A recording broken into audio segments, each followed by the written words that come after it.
Hello guys, it's Chumthird here doing another BakuTech video. This time, I want to talk about the best budget BakuTech. So, obviously BakuTech prices are pretty rough at this point, so I wanted to make a list of BakuTech that are usually not too hard to find for under $30. Yes, $30 is still quite a bit for a single Bakugan, but with how BakuTech prices are, unfortunately that's actually pretty good. I know most people at this point just buy BakuTech as almost like trophies, but I still like, using them, or at least theorizing on how to use them and whatnot, so all of these are actually good to use if you want to, play the game. No, they might not be top tiers, but some of them are still pretty good. I'd say they range from still solid and viable to actually, pretty strong. So I have a few categories here. First up, we're going to get into the kind of weirdest category, which is kind of just extra parts, which is just Well Gallo. Well Gallo is pretty unremarkable, I would say. It's just kind of there. It doesn't do a whole lot, but has two cross pieces, and these cross pieces are rubber. Being rubber is really good for defensive Bakugan, so this thing is definitely worth at least checking out if you want to run some defensive stuff. And it shouldn't be too expensive, so it's at least, again, worth considering. Definitely something I would probably add later and not, one of the first things you buy, but it's definitely, again, at least worth looking into, I would say. Moving on to Defense Occupancy Bakugan, we have Keolanus. Keolanus is just a very solid defensive Bakugan. It can be hard to move because, it has a decent shape, also has this metal underneath, metal cross part, which again you can swap out for rubber, which can work pretty well. Also, it's decently big, nothing massive, but it still occupies some of the card. It's just a very solid defensive Bakugan, not top tier, but still, again, something you can get for fairly cheap, I would say. We also have Trifalco. Trifalco is weird, so you do have a small mode that you can use for like a low G stuff.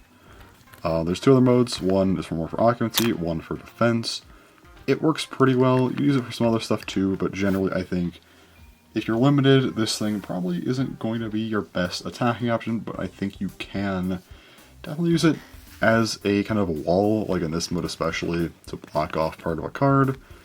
I mean, yeah, you're not getting buried beyond or anything, so without spending a lot, but this thing, it can at least kind of work like that, and you could use it for sure. It's still pretty good.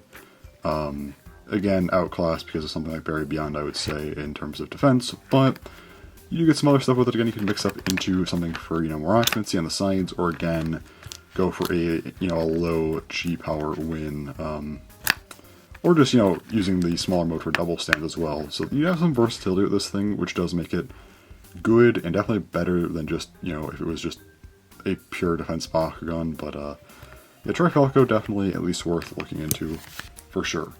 Now we have our pure occupancy Bakugan. So while you don't get the best of the best, you do still get a couple of good ones. The first one being Daifujo. So Daifujo, of course, really, really good for occupancy. This thing, I mean, yeah, it just takes up a lot of the card. It's also, again, fairly cheap, all things considered, so you can definitely get some mileage out of this one.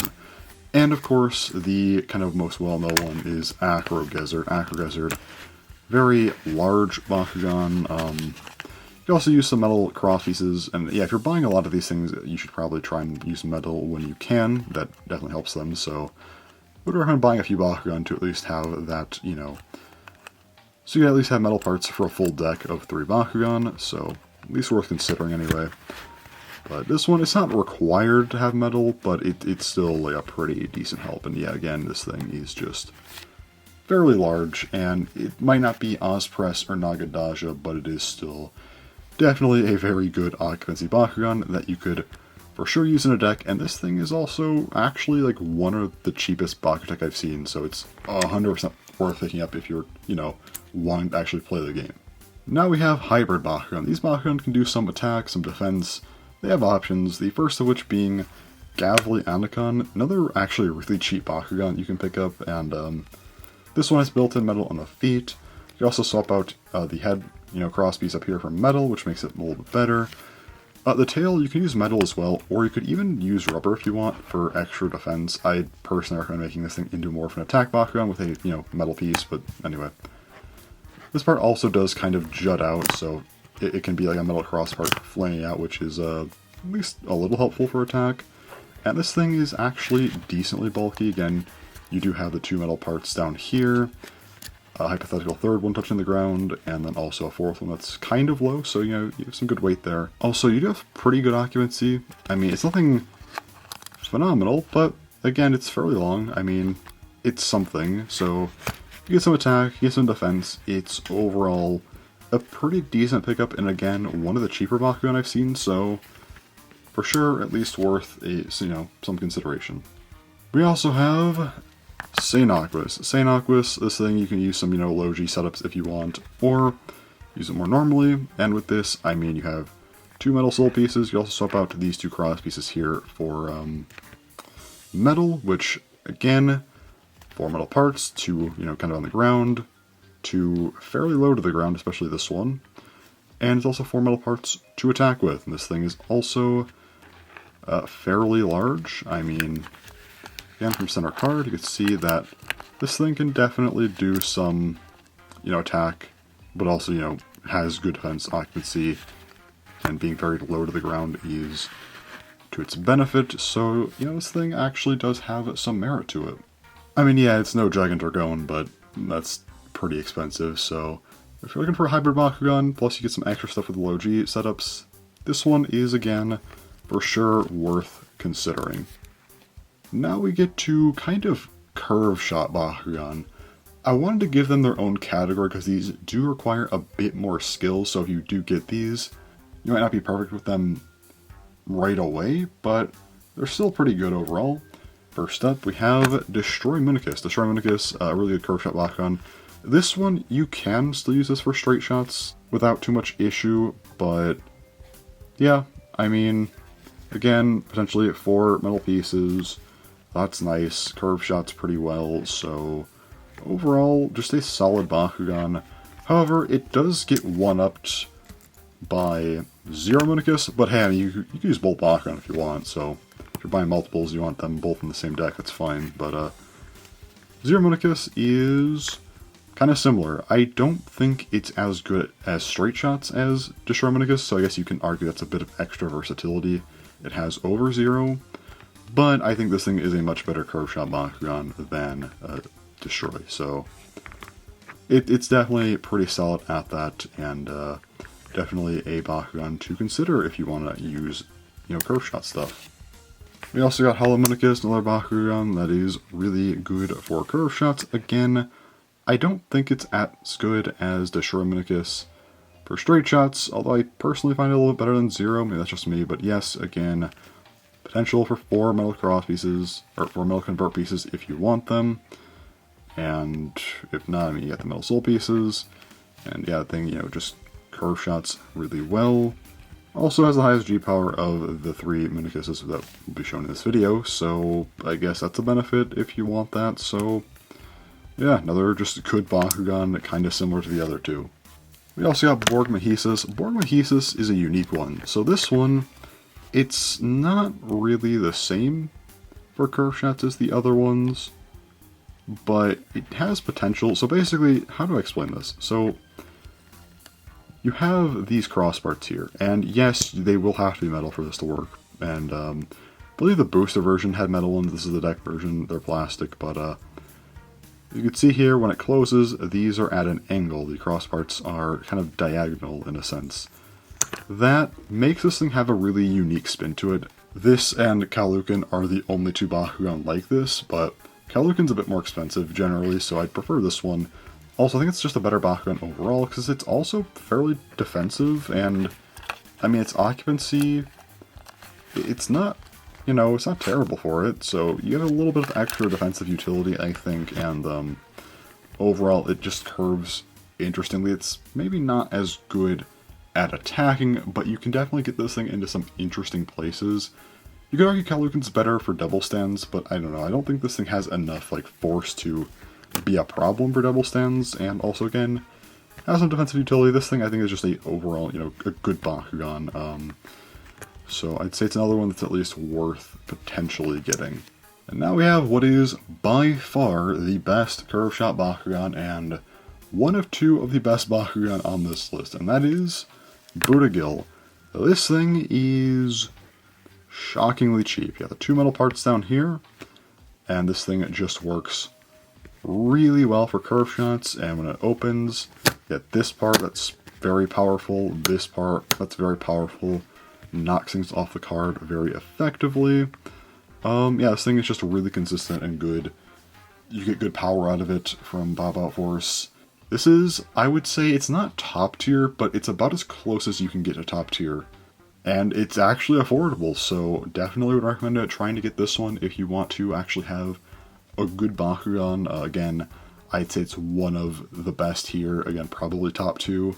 I guess you could maybe argue Acro Gizzard in this context as well is up there, but I'd still probably put that one at third. This thing is just really, really good though. Now we get to kind of just standard attacking Bakugan. Also a few here. So first up, we got Flare Dragon. Flare Dragon, it's just good. I mean, you got 4 potential metal parts you could have on this thing. It has a good shape, just works. The first ever BakuTech, it's still a consistent attacker. Maybe not phenomenal nowadays, but it is still good. Similarly, you also, of course, have Dragon. This one's slightly better. You get a little bit more pop-out force on the sides here, because, these parts, again, they pop out a bit more. Again, 4 potential metal pieces. This thing, it's just good. Like Flare Dragon. I think this is maybe slightly more expensive, so maybe go with Flare. But it's also slightly better. I guess you can get them both as well, but anyway. Just a very consistent and good attacker. Also, when this thing's closed, it has like a bit of a wheel going on. The center part has kind of these lines, which helps it to roll straight, which is definitely beneficial, so I guess that's also worth considering. Again, it's a bit better than Flare, so I'll spend a couple extra dollars, then maybe get this thing. It's still fairly cheap, all things considered, so definitely a good Bakugan to consider. We also have Dio Civic, and one thing to note, if you're going to buy Dio Civic, make sure it comes with Savic. Some don't, but I've still found some that have, which is good, but yeah, Savic's pretty important, because this thing does have these 2 metal parts up here. You also have the metal cross pieces over here, so this thing doesn't require any, swapping of parts, which is great, because again, some of these do require more metal, and this one doesn't, which is helpful. But you also get some extra weight from Savic inside, which also I think helps with the balance of this Bakugan when rolling. Plus, I mean, it comes out, has its own sort of mechanics, and it could also actually end up being a pretty powerful G-Power battler, which is definitely lacking with these Bakugan, so if nothing else, this thing could be a good G-Power battler. It is a little bit risky, but has the potential, which is nice, and is overall still a pretty solid attacker. Got a decent amount of metal, which is nice, and overall, definitely something else that is pretty solid. Next is Giganarada. This is another really good Bakugan. Definitely at least top 4. I think this is probably better than Acro Gizzard, but because of the lack of defensive Bakugan, I'd probably prioritize that one over this, but anyway. The metal on this one is very consistent because the way this thing folds up, the metal is very centered, which makes this thing really good to roll. And still, has a little bit of metal, but also the gravity ring here, when it opens, it helps the Bakugan to just plant. It plants on the ground, and that makes it very good for critical KOs because it doesn't fly off the card when it knocks another Bakugan off. So, while its attack power itself is solid, it just rolls really well and has that consistency to it with crit KOs where it can actually stop. I mentioned this before, this is not a defensive Bakugan, it's simply too small, but it does also kind of have defensive utility, as if it stands on the card and, it doesn't get a crit KO, just stands, this thing is kind of hard to actually knock off, so it's something, but I wouldn't use it as a defensive Bakugan. But yeah, this thing, really, really good at crit KOing Bakugan. Definitely another one that I would say is very, very high up and should be prioritized. And for our last Bakugan, this one I would say is again at top 2. Don't know if it's this or BakuTech at number 1, but anyway, we have, of course, Kachiagel. I was very caught off guard with this thing being as cheap as it was, but it is. You have the 1 metal part back here, which helps the Bakugan to plant a bit and maybe get a little bit more pop-up force going, and of course the head here, which you know, does this, and it's really effective. Also with Kachiya and Buddha, these attacks are like really good, of course, with the extra springs, but they do struggle a bit with later Bakugan. But yeah, if you're just using some of these cheaper Bakugan that aren't overly expensive, yeah, these are going to be absolute monsters, so yeah, they're really, really good. But yeah, this one is another one that's just great, so I would definitely recommend trying to get it, because again, it is a really good attacker. Again, you can't really go wrong with, oh, I screwed that up, but yeah, you can't really go wrong with, you know, that. But yeah, anyway. But yeah, anyway, so that's basically everything. I think there were 17 Bakugan here. These, in my opinion, are the best options if you are trying to kind of get BakuTech on a budget to, you know, actually use and not just kind of have almost as like trophy pieces, which, I mean, that's perfectly fair, honestly, if you do that, because these things are pretty rare at this point, but still want to, you know, use them and actually do stuff with them, battle.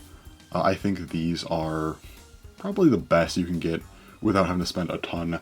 Unfortunately, all of the 36mm BakuTech are like $50+ at this point.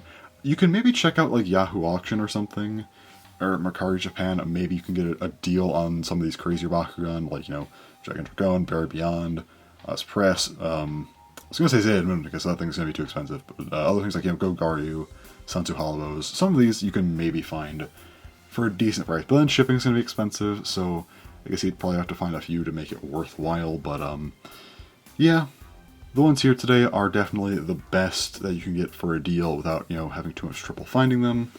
I think everything here is at least solid, and again, some of these are actually really good. I mean, the two I have on screen right now, Buddha and Kachiya again, plus things like Acro Desert and Giganarada are still really, really good, so I would also recommend those. So you can definitely make some good decks of these. You can make some, you know, defensive decks, offensive decks, mixed decks, whatever.